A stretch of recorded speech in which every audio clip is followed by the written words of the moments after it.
তোমাদের জন্য জরুরি ঘোষণা এসেছে। শিক্ষার্থীরা সারা দেশে স্কুলে অনলাইন অফলাইন ক্লাস কিভাবে হবে। শিক্ষার্থীরা দেখো, যে নির্দেশনাগুলো এসেছে, তোমাদের স্কুলে অতিরিক্ত ক্লাস হবে। এটা নিয়ে জানানো হচ্ছে যে রমজান মাসে যে ঘাটতিটা হয়েছে রমজানের ছুটিতে, সেই ঘাটতি পূরণ করতে স্কুলগুলো, প্রাথমিক স্কুলগুলো পাশাপাশি তোমাদের মাধ্যমিক স্কুলগুলোতেও শনিবারের ছুটি বাতিল করার পরিকল্পনা করছে।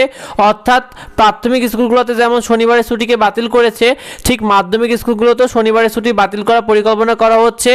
এতে তোমাদের 5 দিনের পরিবর্তে 6 দিন স্কুলে ক্লাস নেওয়ার সিদ্ধান্ত নেওয়া হচ্ছে শিক্ষার্থীরা। সেই সাথে তোমাদের স্কুলে ক্লাসের নতুন নিয়ম নিয়ে জানানো হয়েছে যে তোমাদের স্কুলে দুইভাবে ক্লাস নেওয়া হবে। একটা হলো অনলাইনে ক্লাস হবে এবং আরেকটি হলো অফলাইনে ক্লাস হবে। 55% মানুষ অনলাইনে ক্লাস চাই, এটা শিক্ষামন্ত্রী বলছে যে 55% মানুষ অনলাইনে ক্লাস চাচ্ছে, যার কারণে তারা অনলাইনে ক্লাসের দিকেও ছুটছে।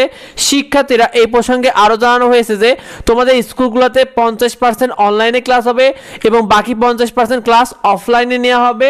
অর্থাৎ এতে শিক্ষার্থীদের সপ্তাহে 3 দিন অনলাইনে ক্লাস হবে স্কুলগুলোতে, আর তোমাদের বাকি 3 দিন অফলাইনে স্কুলে ক্লাস হবে। শিক্ষার্থীরা এই সিদ্ধান্তটাই নিতে যাচ্ছে। সেই সাথে আরও জানানো হয়েছে যে তোমাদের স্কুলগুলোতে অনলাইন অফলাইন ক্লাস কেন হবে। দেখো, প্রধানমন্ত্রীর সাথে শিক্ষা মন্ত্রণালয় এই বিষয়ে আরও আলোচনা করবে যে জ্বালানি সংকট মোকাবেলা করার জন্য তারা অনলাইন এবং অফলাইন ক্লাস নিয়ে তারা চূড়ান্ত জানাবে যে কবে তোমাদের অনলাইন ক্লাস এবং কবে অফলাইন ক্লাস হবে। এই বিষয়ে সেই আপডেটগুলো তোমাদেরকে জানিয়ে দেবো। আরও জানানো হয়েছে যে বিশেষ করে যেগুলো শুধুমাত্র মেট্রোপলিটন এলাকাগুলো রয়েছে, সেখানে শুধুমাত্র অনলাইন ভিত্তিক ক্লাসের চালুর পরিকল্পনা করছে। অর্থাৎ মেগা বা বড় বড় যে শহরগুলো রয়েছে সেখানে শুধুমাত্র অনলাইন ভিত্তিকও ক্লাসের পরিকল্পনা রয়েছে তাদের। শিক্ষার্থীরা এই বিষয়ে আরও চূড়ান্ত সিদ্ধান্ত আসবে, যেগুলো তোমাদেরকে আমরা জানিয়ে দেবো। সেগুলো পেতে অবশ্যই আমাদের সাথে যুক্ত হও। আমাদের এডুবঙ্গ চ্যানেলকে সাবস্ক্রাইব এবং ফলো দিয়ে রেখো ফেসবুক পেজটিকে।